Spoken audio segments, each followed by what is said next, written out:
Hi everyone, I'm Chris Hernandez and this is the Weekly Report, your look at news from the city of Kansas City, Missouri. Right now we are outside the Airport Marriott Hotel right by KCI Airport. This is the first of several public hearings about the future of the terminal here. There's a new proposal that has been put forth by Burns and McDonnell, and it focuses on using private financing to design and build the new facility. One other question and series of questions that I've had and others have had relate to this Terminal Developers LLC entity. What is it exactly and who controls it? The advantage that the city sees in this is that the price is a fixed price. It is a known cost to the airlines. It is done by a local team based on some commitments made by Burns and Mac that this would be almost 100% local project. We think that is in the best interest of the city. It accomplishes a new terminal, and it does it without any risk at all of any financial exposure of any kind to the city of Kansas City. Another question is, will the city and the airport lose control of KCI? Under our proposal, the answer is not at all. Ownership, operation, and maintenance of the facility stay with the city and the airport. They will continue to operate just as they have now. We support all women and minorities in doing business with this airport. We know that Burns and McDonnell and this city council will make sure that we are protected as women and minority contractors. I'm representing a consortium of individuals who have a concern about the graves of slaves that's at the airport at this point. It seems that of all the effort that's going into the possibility of a new airport, all the information that I read do not mention that. Many of us live and have grown up in the North End. We have grown fond of the unique experience of the airport. We all even become attached personally, thinking, how could anything be better than this? Then we start to learn and experience the real facts. Overcrowded narrow corridors, not enough seats to accommodate customers after going through security, limited restrooms and charging stations for today's technology, safety issues for traffic and pedestrians because we are mixing arrival and departure traffic, the only airport in the country in the top 50 of our size that does that. I'm pro-aviation, have always been pro-aviation, and that's my concern, to spend $1 billion, create $100 million interest and or, I guess, debt to this aviation industry is not going to help it. And if the airlines go broke and can't pay the bill, who will? It will be the taxpayers eventually. I think that we've been talking a lot about this, but it's time for us to move forward and get something done. We have a local company that is well respected. I've worked with them many times when I was on the city council. They were straight shooters. They gave us good advice and they worked well with us. It sounds like we have a creative plan that we don't, as citizens, have to pay for. All the burden, all the risk is going somewhere else. So from my standpoint, that's a no-brainer. Details about the proposal are available at kcmo.gov/newkci. You can also provide input by visiting our online town hall. That's at kcmomentum.org. Additional meetings may be scheduled next month as this proposal works its way through the City Council's legislative process. And keep in mind, a public vote would be held on the final plan. Remember the Royale Inn? It is now completely demolished. Crews have finished the work there to tear down that motel in March as a key part of a $30 million Choice Neighborhoods grant program. Continuing efforts will realign Independence Avenue, renovate the Pendleton Flats neighborhood, improve Kessler Park, and strengthen businesses along Independence Avenue. Our Public Works Department recognized National Public Works Week with an expo at Union Station this week. So check out this video about the expo along with other news from city departments.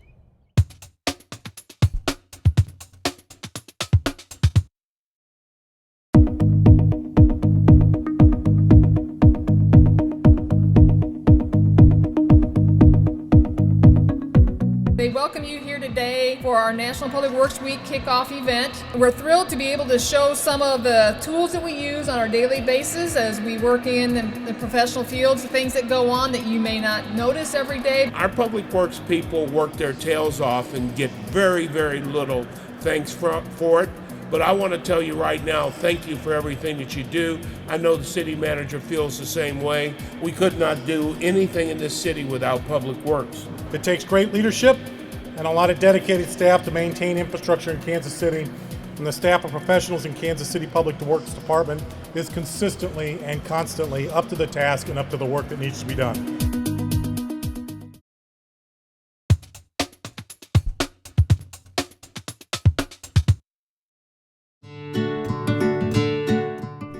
The glistening water in these pools will eventually flow through the taps of Kansas City. This is KC Water's water treatment plant. It's where river water becomes drinking water, and it's basin season. We clean out all the basins here at the water treatment plant twice a year. Once in the spring and once in the fall. We get rid of all the sludge and scaling that has formed from the water treatment process. For most of the year, water is treated in these basins. This is the primary basin. The water is a bit murky because it just came out of the Missouri River. Once the basin is drained, you can see why it needs cleaned. Sludge builds up at the bottom and along the weirs on the edge. Dan Sullivan, a registered engineer with KC Water, explains why this work is important.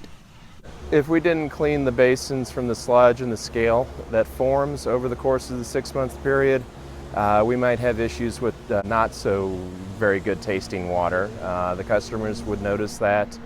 You can see the difference this cleaning makes. The secondary basins are the next step in the treatment process. This is where lime is added to attract the solids and minerals to soften the hard river water. The particles are allowed to settle out as the slow-moving water travels the length of the basin. In all of these basins, there's an arm that moves slowly underwater to scrape up the sludge that settles to the bottom. Basin cleaning also allows us time to perform preventative as well as scheduled maintenance on any of the equipment that is below the water line normally. While all of this work is crucial to the operation of the plant, it's just as important for customers. It's something that we do here to prevent formation of organics from the sludge in the basins, which organics or other compounds can cause a bad taste in the water for our customers. These are some of the processes that take place behind the scenes to ensure Kansas Cityans have some of the highest quality and best tasting tap water. For KC Water, I'm Brooke Gibbons.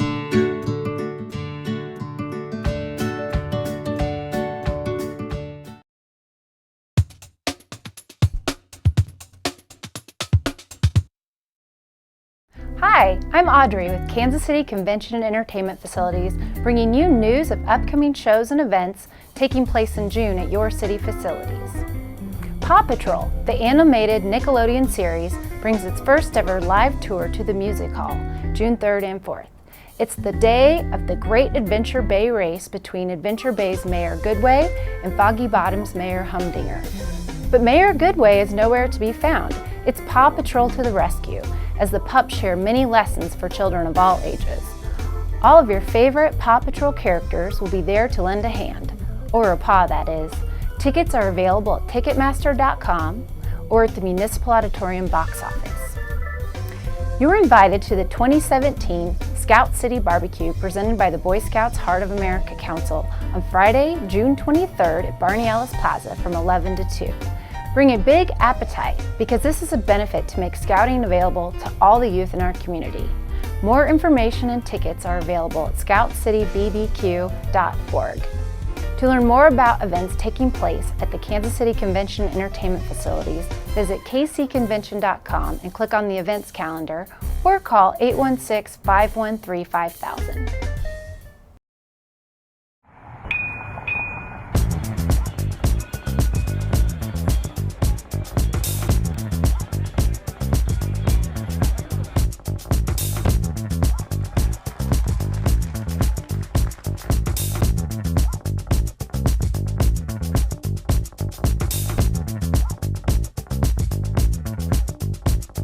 To see $2 billion of economic development is nothing short of fantastic. That's translating into more revenue to fix things all over the city. We're just excited that this is going to grow and it's going to get even bigger and better as we move into the next year. We've just all taken a lot of joy in watching downtown come to life.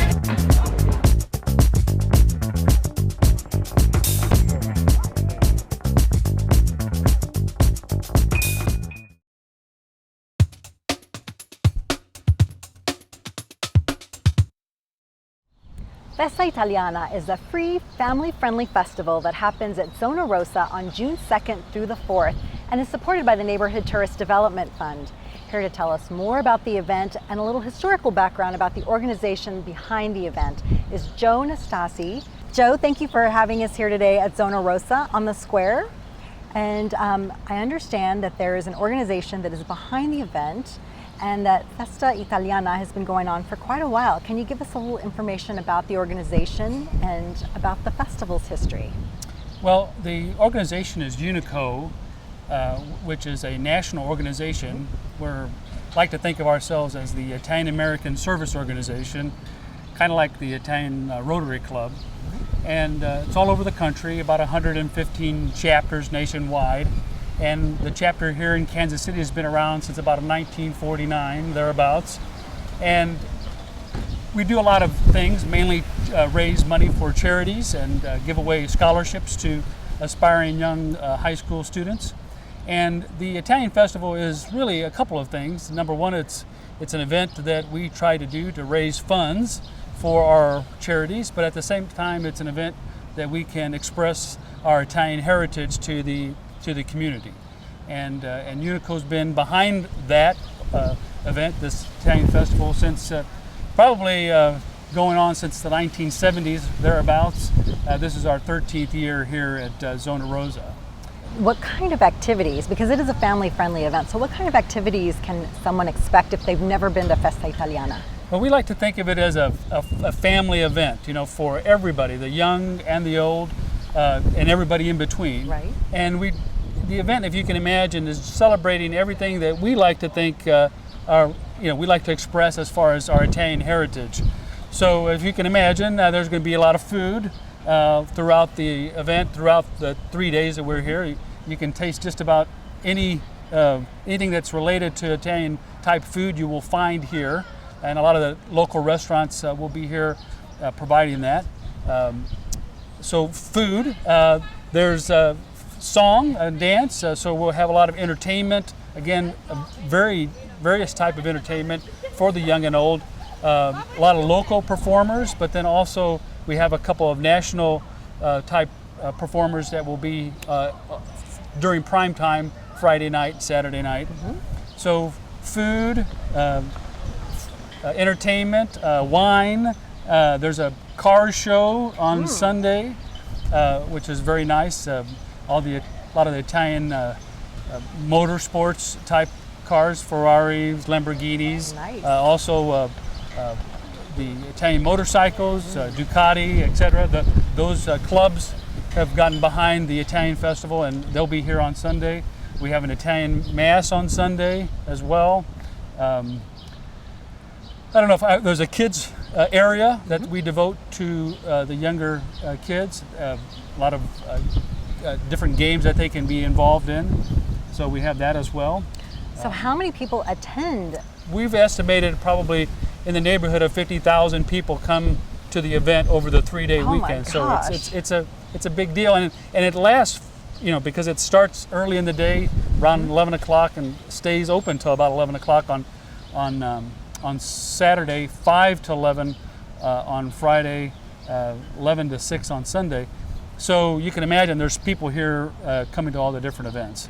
And how many come from outside of the KC metro area? It's interesting. We kind of do an informal survey every year to see where people are coming from. And we've had this is our 13th year here at Zona Rosa, but we have, we see the same people. We go up to them and ask them, but there's contingencies that come from Oklahoma City, oh my gosh, Des Moines, Omaha, parts of western Kansas. We'd say probably as a percentage outside of the Kansas City metropolitan area, probably a good 10% of that is coming from those other areas, and they come every year. And it's gotten a regional kind of reputation as an event that people like to come to. It's free, so it helps too. It's an event that you can make a weekend out of it if you really wanted to. Yeah. And how would people find out more information if they wanted a complete schedule of events and activities? Where would they go? Okay, actually the website is UNICO UNICOKansasCity.org, and there you would find all the events for the 3 days, plus a little bit more about what Unico is all about, as you can find in there, our history and everything. There's a lot of information there. We also have a Facebook page, if you will, where Unico KC, where you can find information about this event. Those would probably be the two biggest things. We also have a publication that we put on for the event that has a lot of good information, and that's going to be available at a lot of the Italian restaurants in town and also the grocery stores in town. We give those away. So those would probably be the three best places to get more information. So you've got a lot of outlets covered. So. We try to. Good. Yeah. Well, thank you for sharing information about the festival, but also for sharing the culture and traditions of Italy to Kansas City. And we're looking forward to the festival. Well, thank you very much. My pleasure. The Neighborhood Tourist Development Fund supports local nonprofits that bring cultural, social, educational, and recreational activities to our area.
To learn about additional upcoming events, visit kcmo.gov/ntdf.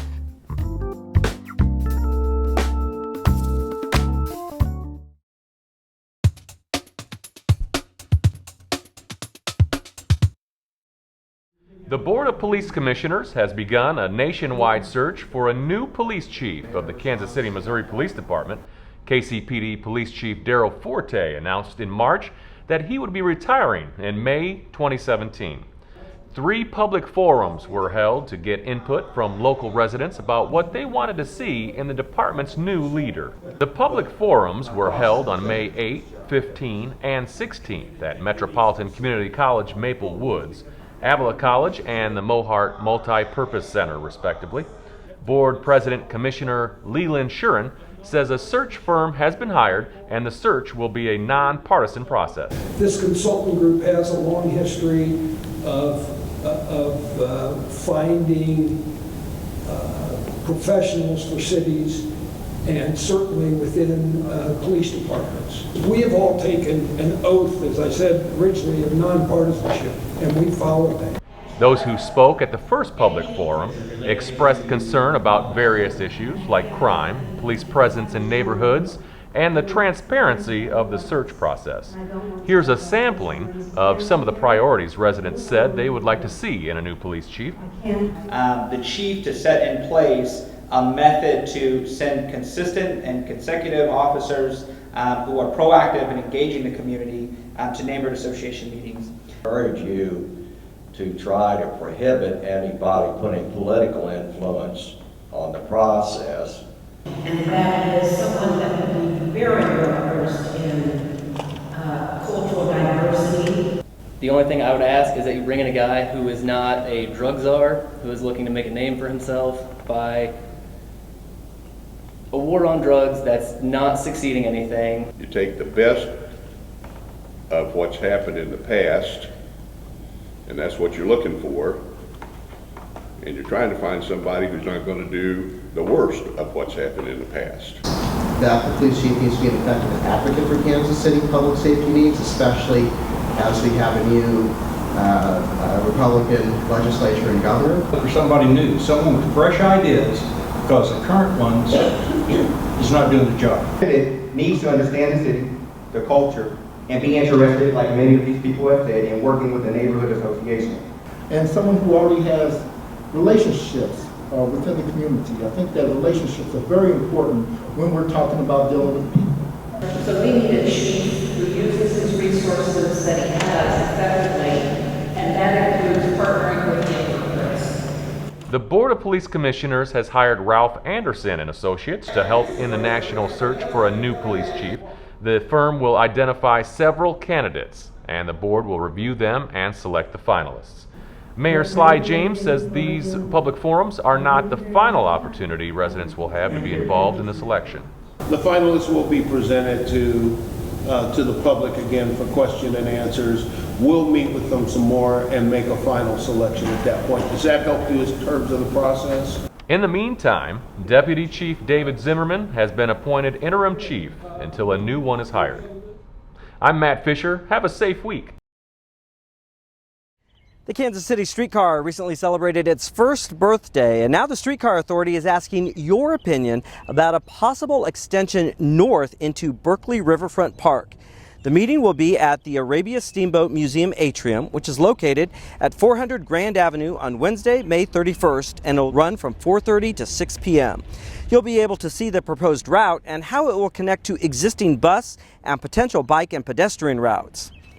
Kansas City's summer curfew hours have now started, and they run through the end of the summer on September 24th. For minors 15 and younger, the curfew is set at 10 p.m. For teens aged 16 and 17, the curfew is set at 11 p.m. in most parts of the city. For more information about the curfew, visit our website at kcmo.gov/curfew. And keep in mind, you can always sign up for Mayor's Nights activities, which run throughout the summer.